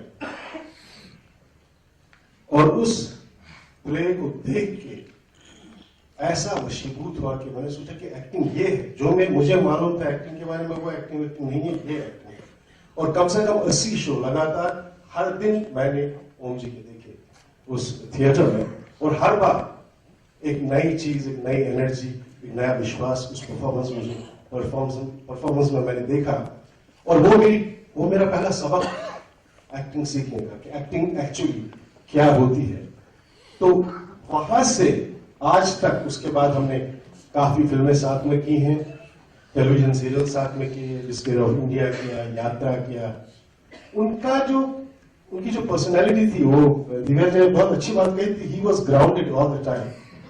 ही नेवर अपने पैर उन्होंने अपनी जमीन से छोड़े कभी नहीं। ये मुझे बहुत अच्छा लगता था, शायद मुझे ऐसा रहना बहुत अच्छा लगता है। दो बातें मैं उनकी बताना चाहता हूँ कि वो कितने अच्छे इंसान थे। जब हम यात्रा कर रहे थे, यात्रा में हम सबको एक कंपार्टमेंट मिला था, तो उनको भी एक सेकंड एसी का कंपार्टमेंट दिया गया था, तो वहां पे वो रहते थे। और शाम को जब शूटिंग खत्म हो जाती थी तो सबको ओम जी के कंपार्टमेंट में जाना था। क्यों? क्योंकि ओम जी ने अपने कंपार्टमेंट में अच्छी तरह से सारे नमकीन सजाए हैं। नमकीन सजाने के बाद कुछ और भी खाने की चीजें हैं, और साथ में ड्रिंक्स भी हैं, और जो जिसको आना है वो आए, वहां पे ड्रिंक्स करे और उनके साथ मजे करे, और जो हमारे हंसे खेले। ये तो एक चीज मुझे लगा कि ऐसा शख्स, ऐसा एक्टर जो कि उस बुलंदी पे था उस वक्त, इतने सिंपल और इतने ऐसे आम कैसे हो सकते हैं। ये एक मुझे लगता है कि हम सब जो हमारी जनरेशन के जितने भी एक्टर थे, मैं हमेशा कहता था देखो सीखो उनकी से सीखो। देखो यार इतने महान एक्टर हैं और कितने सीधे साधे इंसान हैं। और जो यहाँ कहा गया था कि एक अच्छे एक्टर को सबसे पहले एक अच्छा इंसान बनना बहुत जरूरी है, उसकी एक बहुत बड़ी मिसाल थी। एक और बात जो मैं कभी भूला नहीं हूँ, मैं फिल्म का नाम याद नहीं, बहुत पहले की बात है कि एक फिल्म का मतलब समझे रिलीज हो रही थी फिल्म, हम दिल्ली में थे, ओम जी उसमें थे, और मैंने भी एक छोटा सा रोल उसमें फिल्म में किया था। तो अचानक जब हम सिनेमा हॉल के पास पहुंचे तो वहां पर नेचुरली लोग जमा हो गए, क्राउड हो गए, तो ओम जी के फोटोग्राफ्स लेने लगे। तो मैं थोड़ा सा पीछे हटा, मैंने कहा यार मतलब मुझे थोड़ा नेचुरली मैंने एक छोटा सा रोल किया, तो मैं पीछे गया तो ओम जी को नजर पड़ा कि ये केके जो है तो पीछे रह गया। तो वो रुके और मुझे इधर आना, डांट के कहते चल इधर, चल मेरे साथ, मेरे कंधे पे हाथ रखा और मुझे अपने साथ ले गए। और जहां फोटोग्राफ थी, जो फोटो खींच रहे थे, कई लोगों ने ये भी कहा, मुझे याद है कि सर आपका एक सोलो, उसने कहा नहीं कोई सोलो नहीं, इसके साथ ही फोटो खींचनी है। एंड जब फोटो हो गए, अंदर गए, तो मुझे कान में कह रहे हैं चिंता मत करना, ये मेरे दिन है, तुम्हारे दिन भी आएंगे। आदमी कहीं एक नया एक्टर, एक नया कलाकार है जो मेरे साथ चल रहा है, शायद ये महसूस न करे कि उसको ज्यादा इंपॉर्टेंस नहीं दी जा रही है। इसलिए ये एनकरेजमेंट, ये इंसानियत, ये और मैंने कहीं बहुत सारे एक्टरों में देखी नहीं है। और मैं सोचता हूँ कि अगर जो हमारे पास यहाँ लोग हैं, जो नए कलाकार हैं, उनको इसे सीख लेनी चाहिए। ये कुछ चीजें थी जो मैं हमेशा याद रखूंगा। बाकी मेरे लिए तो लेसन है, गुरु है। मैंने तो मतलब ओमपुरी जी, आप कहते हैं कि नहीं रहे मेरे साथ 24 घंटे, हर सेकंड, हर लम्हा वो मेरे साथ है। चाहे वो ओम जी हो, नसीर हो, जिनसे मैंने सीखा है, जिनको मैंने देख के सीखा है, मेरे से कभी अलग हो ही नहीं सकते। बाकी जो मतलब कुछ प्रॉब्लम्स हर जिंदगी में होती है, कोई भी जिंदगी ऐसे बिल्कुल ऐसे सीधी सपाट चलती नहीं है। हमें यहाँ पर उस वक्त उस जिंदगी के बारे में बात नहीं करनी है। हमें ये याद रखना है कि ओमपुरी हमारे एक इंस्पिरेशन थे, इंस्पिरेशन हमेशा रहेंगे। Thank you.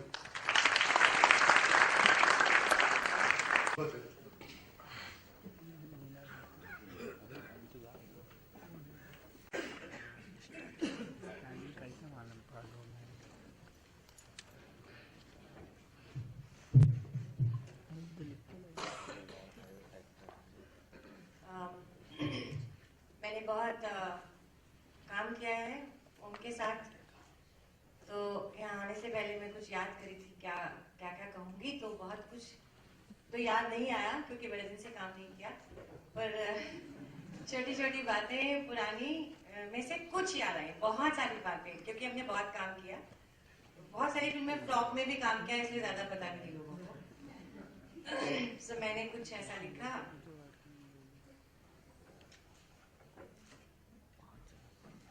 I used to call him Ommi Papa. Ommi Papa, तुम एक मुस्कुराहट हो, तुम्हारी याद आती है तो मुस्कुराहट आती है चेहरे पे। तुम्हारी नटखट आंखें मेरी हिंदी पे मुझे छेड़ना, अरे मीना कहती है ओ मेरे संग चलेगा। मंडी फिल्म में कौशिक के साथ तुम्हारी नोक झोंक, मेरी नीना को कोई हाथ नहीं लगाएगा। मेरी प्रेगनेंसी में मुझे धीरे धीरे गाड़ी चला के घर छोड़ना, अपने कछुओं से खेलना, घर को सजाने की छोटी छोटी चीजें लाना, मेरे लिए भिंडी की सब्जी बनाना, वैनिटी वैन में बैठ के गप्पे लड़ाना, मसाबा को प्यार करना, अन्याय के खिलाफ लड़ना, अपने पिताजी से उनकी नोक झोंक, अपने भाई बहनों के प्रति उनकी कर्तव्य निष्ठा। बहुत कुछ है, धीरे धीरे याद आता है, कभी भूल जाता है, पर जब भी याद आता है कुछ भी, एक मुस्कुराहट आती है चेहरे पे। तुम्हें और तुम्हारी बदमाशियों को याद करके, तभी तो मैंने कहा तुम एक मुस्कुराहट हो मम्मी पापा।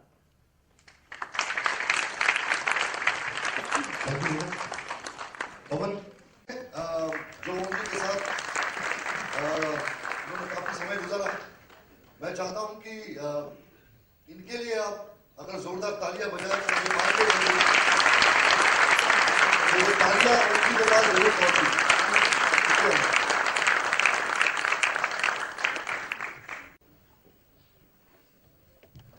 नमस्कार।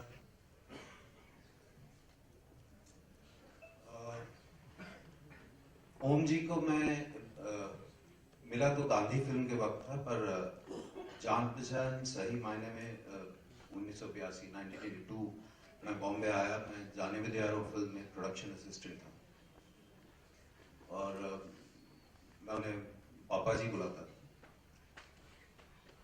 और मैं इतना जानता हूं कि एक्टर अच्छे आदमी सभी जानते हैं, पर ये जिस तरह का काम करके गए, चाहे हिंदुस्तान में हो चाहे हॉलीवुड में, सही मायने में अभी तक किसी ने हॉलीवुड सही मायने में अभी तक अगर हिंदुस्तान में किसी ने किया है तो वो ओम जी ने ही किया। और जैसा कि सबने बोला कि बहुत अच्छे आदमी, कमाल के एक्टर, पर मैं कुछ दो छोटी सी चीजें शेयर करना चाहूंगा कि मैं प्रोडक्शन असिस्टेंट था जाने विद्यालयों में और उसमें कई काम करते थे हम लोग, तो प्रॉपर्टीज भी मैं कर रहा था और उनका जो कैरेक्टर था वो हमेशा शराब पीता था और एक हमने पेग मेजर उनके हाथ में रखा हुआ था। तो जब भी कभी शॉर्टकट होता था तो मैं उनके पास जाता था कि वो पेग मेजर दे दीजिए। तो कुछ घंटे के बाद उन्होंने मुझे बोला, यार तो फिक्र ना कर, लंबी ब्रेक होगी तो आना, नहीं तो मैं संभाल लूंगा, क्योंकि मुझे लगता था प्रॉप संभालने, और वही हुआ। वो पेग मेजर कभी कहीं नहीं गया या उनका प्रॉप कभी उन्होंने खोया नहीं, या उनके कपड़े तय होके शाम को मिलते थे। और फिर हमने कई फिल्में की बाहर, हम आउटडोर्स में बहुत टाइम एक साथ बिताया। एक फिल्म हमने की, ब्रिटिश फिल्म थी ब्रदर्स इन ट्रबल, जिसमें मैं लीड कर रहा था। और ये किस्सा मैं सुनाना चाहूंगा, उससे उनकी शख्सियत का पता चलता है। तो हमसे वहाँ जो ब्रिटिश प्रोड्यूसर्स थे उन्होंने मुझसे पूछा कि आप लंदन में कहाँ रहना चाहेंगे, तो मैंने उनसे कहा कि मैं गेल आउट रेस्टोरेंट के पास, if you can do arrangement, because my friend was working as a manager there. और हम जो भी हुआ उसके फाइनली हम एक फ्लैट गेल आउट के पास शेयर कर रहे थे, एक अपार्टमेंट। और जब पहले दिन हम पहुंचे तो उन्होंने पूरा घर का मुआयना किया और फिर मुझसे कहा कि तेरे जो दोस्त हैं भाटिया साहब, उनसे पूछते हैं मसाले कहाँ मिलेंगे। पापा जी मसाले क्यों? नहीं खाना बनाएंगे यार, पूरा इक्विप्ड किचन है। तो ऐसे नहीं खाना गुना क्यों बनाएंगे, गेल आउट इसीलिए मैंने पास में बोला। और नीचे एक 24 आवर स्टोर है, कभी देर हो जाएगी तो वहाँ सैंडविचेस मिलते हैं। और नहीं यार रोटी बनाएंगे। तो ऐसे मैं खाना नहीं बनाऊंगा, मैं बर्तन धो दिया करूंगा, मुझे खाना बनाना बहुत बोरिंग होता है, मैं बनाऊंगा यार, तू चिंता ना कर। सो एनीवे भाटिया साहब के पास से हमारे पास मसाले आ गए और वो खाना बनाया करते थे। और कभी भी हमारी टेबल ऐसा नहीं हुआ कि हम सिर्फ दाल से सब्जी खा रहे हो, खाना खा रहे हो, हमारी टेबल पूरी भरी होती थी। और मैं एक सीन था, कभी कभी उसके लिए आटा ले आता था गेल आउट से, जस्ट टू रिहर्स कि मुझे रोटी बनानी। तो जो आटा साफ रहता था वो बोलते थे ए तू छुआ तो नहीं। और उसमें जैसे माएँ हमारी करती थी नहीं कि रात की सब्जी बची है तो उसमें उसको स्टफ्ड पराठा बना दिया। और वो 1 महीना रहे और मैं 2 महीने रहा था क्योंकि मेरा रोल बड़ा था। और उसी वजह से उन्होंने एक रोज मैं अपने कमरे में स्क्रिप्ट पढ़ रहा हूँ और मुझे बर्तन धोने की आवाज आई, तो मैं दौड़कर बाहर आया और मैं बोले पापा ये मेरा काम है, तुझे नहीं करना। वो नहीं यार तेरा रोल बट्टा है, तू स्क्रिप्ट पढ़ रहे से मैं कहीं खाली है। और कुछ टाइम से मैं बहुत रेगुलर नहीं मिल रहा था और हमने बहुत अच्छा टाइम बिताया। बहुत मुश्किल होगा भूलना। और अभी मुझे सिर्फ बार बार यही दिमाग में आता है कि अब मैं उनको चलते हुए कभी भी वो यारी रोड 7 बंगला से चलते हुए आ जाते थे। और शायद बहुत सारे लोगों को लगता हो कि अब मैं स्टार हूं, कुछ ऐसा कभी भी फीलिंग नहीं थी साथ। And I always miss it. और खासकर बहुत सारे कुछ आउटडोर्स किए, उसमें बहुत बहुत अच्छा टाइम बिताया। और कुछ आउटडोर्स ऐसे थे कि बहुत लंबे थे, सिटी ऑफ जॉय जैसे, या ये तो ब्रदर्स इन ट्रबल के टाइम तो 1 महीना एक ही अपार्टमेंट में रहना। एज एन एक्टर जो वो काम करके गए हैं, इवन यहाँ पर जो सबसे अच्छे एक्टर्स की बात कर रहा हूँ उसमें भी बहुत ऊपर नाम आता है कोई साहब। चाहे सीक्रेट फिल्म दे दीजिए, चाहे आप किसी भी तरह की इनको फिल्म दीजिए, वो अपने रोल में ऐसे समा जाते थे। एंड इंसान के तौर पर और एक्टर के तौर पर वो हमेशा एग्जाम्पल रहेंगे। एंड आई विश हिम जहां भी हैं खुश रहे। I always miss him. Thank you so much. मुझे एक चीज बहुत अच्छी लगी कि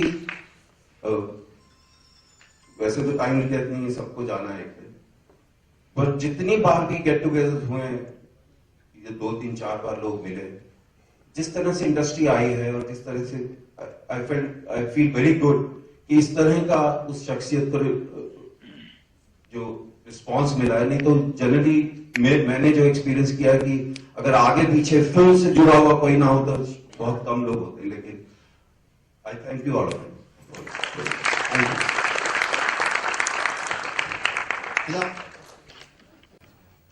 पिछले 13 दिन से सच कहती हूँ, ऐसा एक भी मिनट नहीं गया जब मैंने ओम जी को याद नहीं किया हो।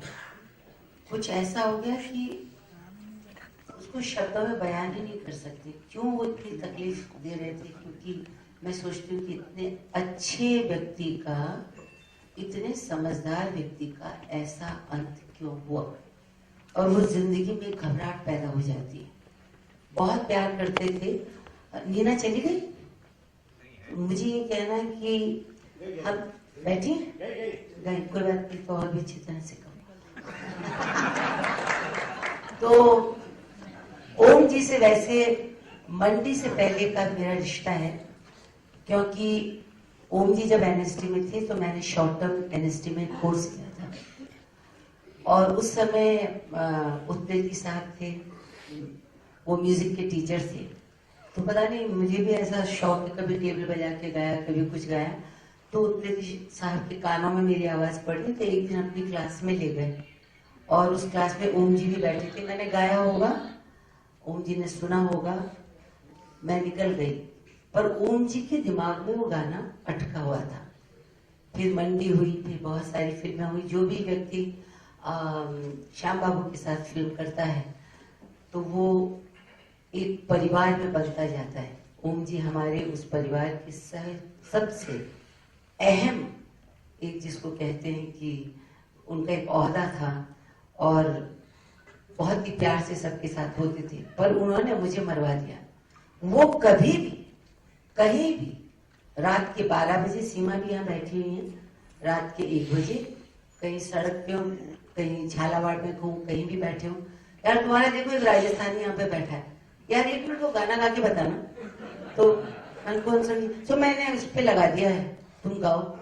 मैं ओम जी मैं भी नहीं गाना, तुम बड़ी चुड़ैल है, बात नहीं मानती, बड़ी स्टार बन गई, तुम कुछ भी डांट देते थे वो, और डांट को सहना पड़ता था। तो पहली बात कि इससे आगे मैं बढ़ूं, कुछ ऐसा हुआ, छोटे छोटे रोल करते हुए मेरी जिंदगी में एक इंटरनेशनल फिल्म आ गई है, वो भी ओम जी के साथ। अब तक की फिल्मों में रोल छोटे होते थे, समय बहुत होता था, तो मैं उनके साथ बहुत मजाक करती थी। ये तो बिल्कुल आमने सामने, और वो उनकी तिरस्कृत वाइफ जो कि पाकिस्तान के पंजाब से थी, तो लेटली उर्वी ने जब उर्वी ने मुझे सेलेक्ट किया तो ओम जी से कहा इला उनको, तो उनका इला क्या करिए, वो तो राजस्थानी है, उसको पंजाबी आता ही नहीं। तो लेस्ली ने कहा Om ji is saying like that, would you do it? I said I will take a challenge, don't tell him and I need a coaching. फिर एक उर्दू में स्क्रिप्ट आ गई, उन्होंने कहा ओम जी ने कि इला से ना उर्दू में पढ़वा लो क्योंकि पंजाबी नहीं कर पाएगी। उसको देखते ही मेरा तबका बदल गया, मैं तो किसान की थी और आप हुजूर होने लगा। मैंने कहा नहीं ये नहीं हो सकता। तो पाकिस्तान से कोच आया, ये उनकी महानता है कि पाकिस्तान की जो पंजाबी वो थोड़ी अपने की पंजाबी से अलग है। मैंने सीख लिया। उसके बाद जहां जहां जहां हम गए, चाहे वो अबू धाबी हो, चाहे वो लंदन हो, चाहे टोरंटो हो, हर जगह उन्होंने यही बात कही कि देखो मैंने इला को ऐसे कहा था पर वो मुझसे अच्छी पंजाबी बोलती। हर वक्त वो मुझे अभी बोलते थे कि बोल के बताओ। तो एक तो उनकी ये महानता थी, और मतलब डायलॉग बोलने के बाद किसको याद रहते हैं, तो मैं ऐसे ऐसे शक्ल देखने लगती थी। फिर यही हंसी और ऐसे ही वो देख करके आपको घूरते थे। जब हम वेस्ट इज वेस्ट में थे तो रात को मुझे लगता था मैं 5 स्टार में ठहरा है, अच्छा खाना खाएंगे। वो क्या करते थे, चलो चलो चलो खाना खाने, क्या खाओगे? मैं तो वेटर का डब्बे का खा रहा हूँ, तुम्हें वो खाना पड़ेगा। हमेशा उन्होंने वेटर के डब्बे का हमें खिलाया। तो मतलब एक सादगी। और सबसे बड़ी बात है कि मैं ईशान की बुआ कैसे बनी। एक दिन वहां छत पे बैठे थे, नीना और भी लोग थे, तो उन्होंने कहा इला तुम मेरे लड़के की बुआ बन जाओगे, तुम्हें मैंने उस नजर से देखा नहीं। बाकी नीना को बुआ नहीं बना सकता हो। मैंने कहा यार ये, तो बोले तुम बुआ बन जाओ। उस दिन से मैं बुआ बन गई ईशान की। और फिर उसके बाद देखिए हम टोरंटो के वहां खड़े हुए थे, बोले तू कैसी बुआ है, कैसी बहन है, आज राखी तो राखी नहीं बांधेगी। आई जस्ट रश टोरंटो की उसमें गए, एक जगह से मैंने कुछ लिया, कुछ ऐसे बच्चों में जो क्लिप के नहीं लगाते हैं उसमें डोरा वोरा बांध के ओम जी के बांध दिया, मुझे $100 मिले। और उसके बाद अभी जब NSD में अलकाजी की बर्थडे मनाई गई थी, सब लोग गए थे, फिर उन्होंने मुझे पकड़ लिया। ये गाना मैं अक्सर उनको सुनाती थी जो मैं गाने वाली हूँ। फिर पकड़ लिया और कहा हे इलारून का, उसको बोला चुड़ैल इधर आओ, इलारून का गाओ तनक चढ़िया की। मुझे ये समझ में आया कि वो मुझे क्यों कहते थे गाओ। इसलिए नहीं कि मैं अच्छा गाती थी, इसलिए कि वो खुद बहुत अच्छा गाने लगे थे इस गाने को। और हमारे बीच में डील हुई थी, मैंने कहा वो ये चाहते थे इसको आगे में लगा दूं, फिर मैं सबको सुनाऊं कि मैं कितना अच्छा गाती हूँ। और एक तो उनका दमदार आवाज, फिर वो गाते थे। तो हमारे ये तय हुआ था कि मेरे सन ध्रुव के साथ हम उसको रिकॉर्ड करेंगे और ओम जी को मैं प्रेजेंट करूंगी। वो दिन तो आया नहीं, पर आज आपके लिए आपके बिना कहे मैं वो गाना गाती हूँ। वो गाना क्या था, ट्रक वालों से मैंने सीखा था। तो जो उसका झोल है ना, ऊपर गई आवाज और नीचे गिरी, यही ओम जी को पसंद आता था। तो उन्होंने सुन लिया, तो वो ऐसे था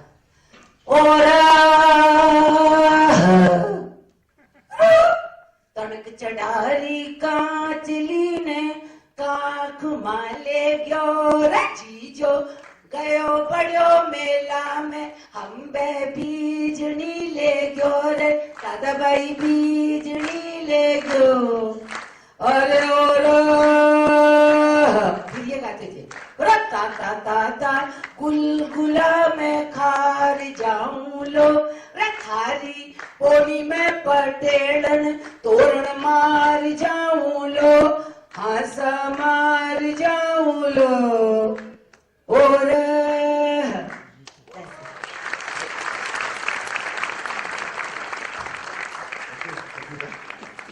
सोनी जूही जी प्लीज आइए। इससे पहले अनुपम उनको के रैना ने एम.के. राणा ने अनुपम खेर ने सिर्फ कश्मीरी गालियां सिखाई थी, और जब भी मेरे फोन पे बात करते थे सिर्फ कश्मीर में गालियां देते थे और मुझे बोलते थे कि भैया तू रात का मेहमान नहीं है, तू दिन में आया कर, सूरज जैसे ही डूबता है तो मुझे दिखना नहीं चाहिए, क्योंकि ना तो शराब पीता है, ना तो मीट खाता है, ना तो बयाशी करता है, ना मस्ती करता है, और डांट के मुझे घर से रात को बाहर निकाला करते थे। इस 15 मार्च को हम सब साथ में जाने वाले थे America, but as fate didn't allow that to happen. Here we are. आदाब, नमस्कार, very good evening. all the lovely people who love Babuji. I call him Babuji. And मेरे पापा मम्मी और उनका रिश्ता 70s से है और वो अलग है. I was very fortunate क्योंकि मेरा उनसे एक अलग रिश्ता बना.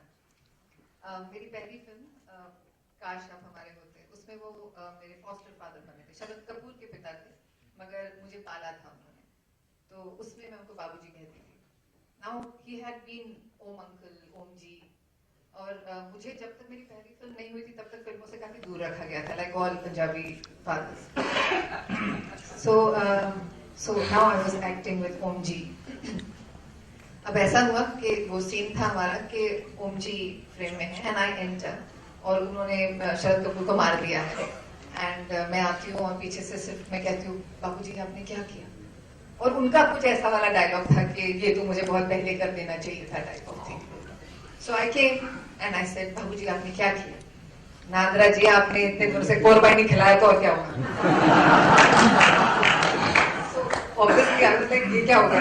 और वहाँ पे रविंद्र पीपर जी was there and he said, ओम जी आप क्या करो? अरे क्या करो यार, ये बच्चियों की आवाज अपनी मम्मियों से इतनी मिलेगी तो और क्या होगा? So that was my ice-breaking moment, and from that day he became Babuji. Shooting Canada में थी, कैलगरी में, और ऐसे ही वो गप्पे मारने के लिए बुलाते थे कमरे में, तो हम लोग जाते थे, I mean 4-5 of us. And कुछ ऐसा हुआ that we were talking about birthdays, and he asked when is yours, मैंने बताया रावी थी, ऐसे हम लोग सब बता रहे थे. And I said आपका कब है, तो वो बड़ा गिनाने लगे. अरे अक्टूबर में बड़े सारे बहुत 17-18 अक्टूबर को तो बहुत लोग हैं, जैसे 18 अक्टूबर को मेरा, 17 अक्टूबर को स्मिता पाटिल, और फिर बोलकर चुप हो गए. And he just looked at me and I could see that he's a little awkward. और मैंने सिर्फ ऐसे कहा कि आई अंडरस्टैंड बाबूजी. एंड ही सेड, ऐसे ही घूंट लिया, रखा और कहा यू मस्ट अंडरस्टैंड, अगर तुम्हें अच्छा कलाकार बनना है बेटा तो रिश्तों को समझना और उनकी इज्जत करना.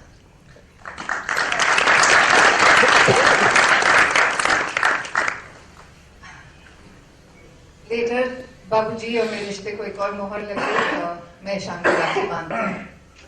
So I'm in a way Babuji and I'm his daughter. कुछ phone calls very interesting. काश आप हमारे होते didn't do well, and of course I was stamped as flop.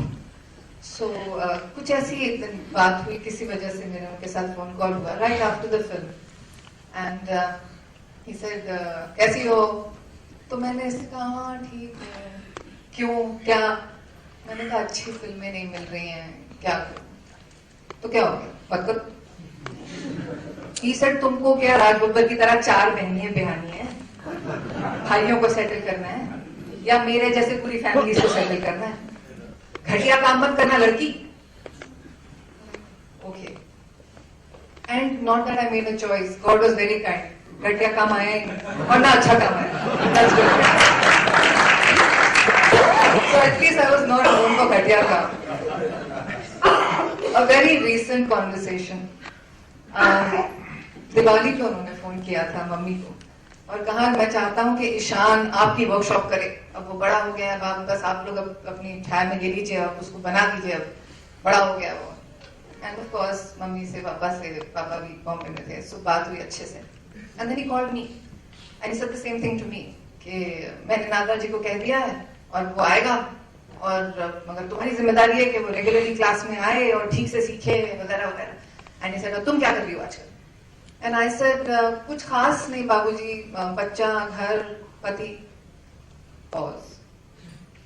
बेटा यही खास है. और क्या खास? इस थिंग तुम टैलेंटेड माता पिता की बेटी हो, एक्टिंग करनी है ना, जिंदगी भर है बेटा एक्टिंग करनी है. बुढ़े हो गया हम एक्टिंग कर रहे हैं अब तक. इसे अभी जो खास है ना, जो जरूरी है वो करो.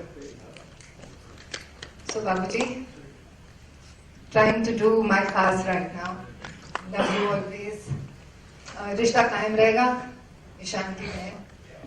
And like I said, I respect relationships. So So lovely to see all of you. So lovely to see Seema ji. Thank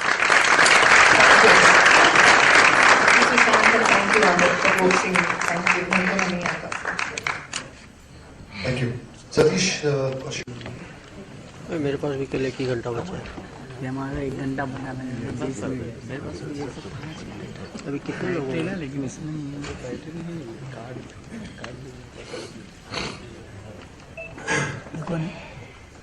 मेरी तरफ से एक्चुअली पुरी साहब के बारे में कुछ कहना इनकम्प्लीट होगा अगर मेरे साथ यहाँ पर नीना गुप्ता नहीं होगी।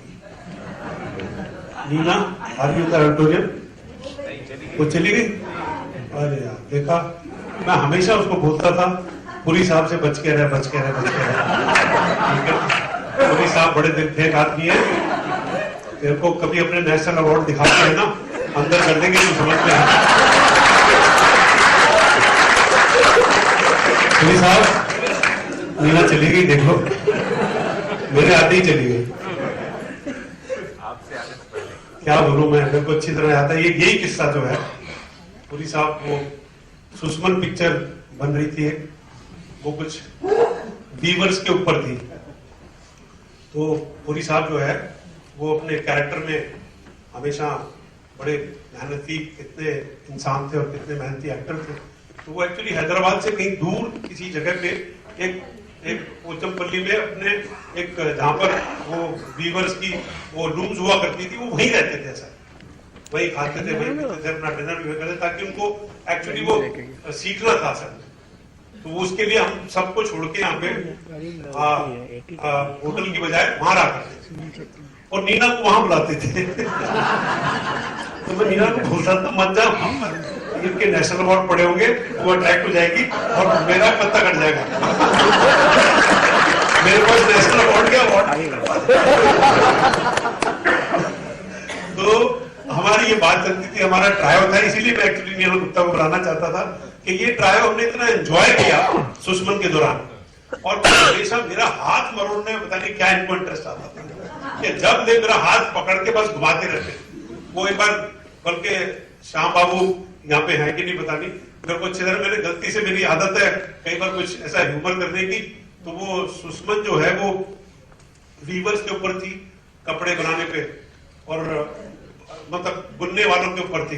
तो एक बार हम तो वहां पर पुरी साहब वगैरह हम सब खड़े हुए थे, बाद में पुरी साहब ने मुझे बहुत डांटा वो कहने के लिए, लेकिन मेरे मुंह से निकल गया, श्याम बाबू ये पिक्चर बुनकर कब तैयार हो जाएगी?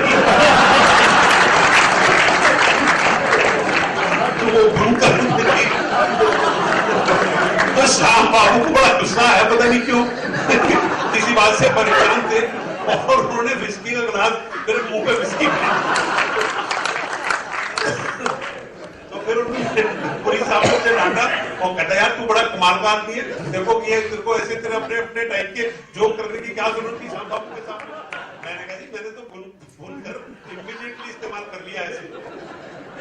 इस दिन में मुझे अच्छी तरह याद है, मतलब क्या है, एक तो मेरी बातों पे हंसते थे, कांस्टेंट हमारा ये होता था, कभी शॉर्ट नहीं होता था तो हम लोग बैठे रहते थे, मजाक करते रहते थे हमारी।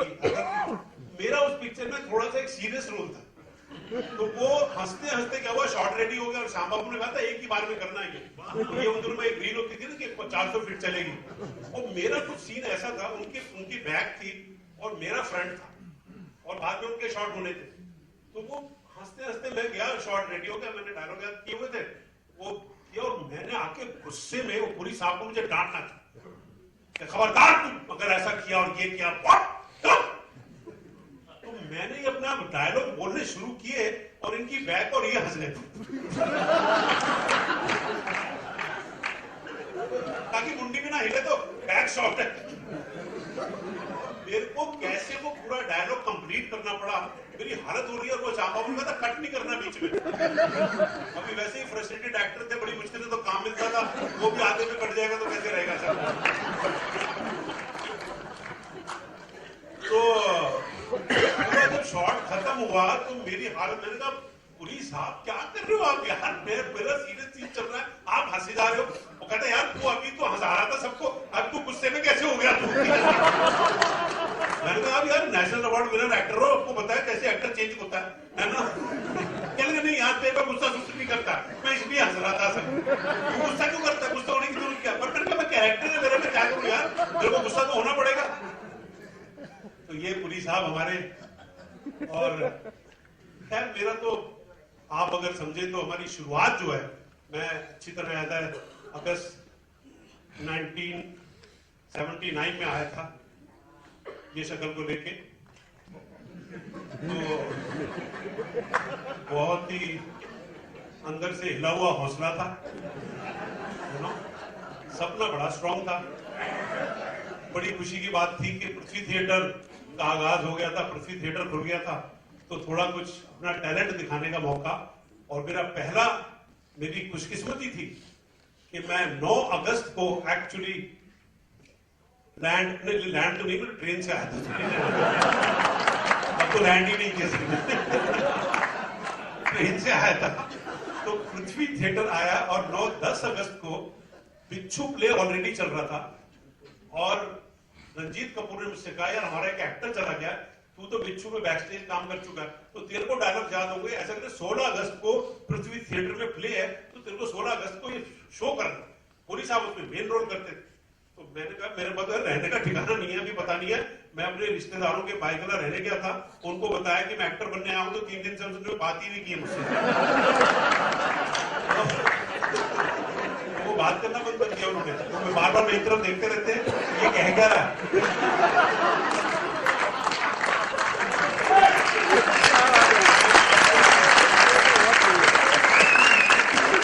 तो बिच्छू प्ले था, और बिच्छू प्ले में अब मैंने सोचा है ये पृथ्वी थिएटर है, यहाँ पर सब है, पुरी साहब, रत्ना, सुप्रिया, करण राजदान, अथर नवाज पता नहीं यहाँ है शायद है, हाँ अथर वो रोल करता था। अथर लखनऊ चला गया था और मेरे को वो रोल बाई चांस मिल गया। Thank you Athar, thank you very much. वो अगर तू नहीं छोड़ के जाता और तू लखनऊ नहीं जाता तो मैं दिल्ली में बैठा होता। Thank you very much. By chance क्या हुआ कि वो मैं इम्प्रोवाइज करता था, तो इम्प्रोवाइज करते करते मैं कुछ बार बार करूं, पुरी साहब ने पूरा प्ले जो है वो अपनी मुट्ठी में कर रखा था कि कोई एक्टर दिखना नहीं चाहिए सर। वो पुरी साहब करते भी ऐसे थे, एक तो खुजाते तो पूरा प्ले करते थे सर, है ना। कभी इधर खुजाएंगे कभी इधर खुजाएंगे, तो मैं बोलता था पुरी साहब आप क्या नहीं खुजाते डायलॉग याद करते हो, यहाँ भी अगर बोला तो ये वाला डायलॉग आएगा, चुप रहे मेरे को हमेशा डांटते बहुत रहते थे। और मैंने थोड़ी सी इम्प्रोवाइजेशन की तो मेरे को लाफ्टर ज्यादा आने लगे, तो मुझसे कहते यार तुम ज्यादा इम्प्रोवाइज मत क्या करते ना, कभी अपने घटिया जोक्स है इसलिए को खराब मत करो। पुरी साहब ठीक है, आप जैसा कहे वैसा। तो ये थे हमारे पुरी साहब। मैं शुक्रगुजार इसलिए हूं कि पुरी साहब वो एक्टर रहे हैं, वो इंसान रहे हैं जिन्होंने बैरियर्स ब्रेक किए, जिन्होंने वो सीमाएं जो हैं उनको लांघा है। जब 70s 80s में सिर्फ ये बोला जाता था कि चॉकलेटी फेस जो है, जो अच्छे फेसेस हैं वही फिल्मों में आ सकते हैं। पुरी साहब आप नहीं होते तो हम नहीं होते, हम बम्बई में नहीं होते, क्योंकि आपने जो जंग लड़ी, जो आपने जद्दोजहद की, जो आपने इतनी मेहनत से, हमने पुरी साहब को मेहनत करते हुए देखा है, जूझते हुए देखा है, उन सीमाओं को पार करते हुए देखा है कि जब इस तरह के एक्टर का जो नॉन कन्वेंशनल लुक्स लेके आते थे, उनको हिंदुस्तान क्या उन्होंने पूरे विश्व के अंदर उस फेस को सबसे बेस्ट फेस करा दिया।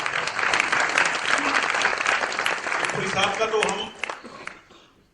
हम लोग बड़े धन्यवादी हैं कि वो इस तरह की एक सिनेमा को छोड़ के गए हैं जो हम हमेशा याद रखेंगे और हमेशा उनको दुआएं देंगे कि आपने एक्चुअली हमारे लिए रास्ता बनाया। एक्चुअली आप गए नहीं हो, आप तो हमारे साथ हो, क्योंकि आप हो तभी आप जैसे लोग जो है वो और इस इंडस्ट्री में आएंगे और जबरदस्त एक्टर्स बनेंगे, क्योंकि आपको याद करेंगे और आपको अपने पास रखेंगे और आपको अपने साथ रखेंगे, तभी हमें वो हौसला और वो ताकत जो है वो बरकरार रहेगी। क्योंकि पुरी साहब आप गए नहीं हो, आप हमारे साथ हैं। धन्यवाद।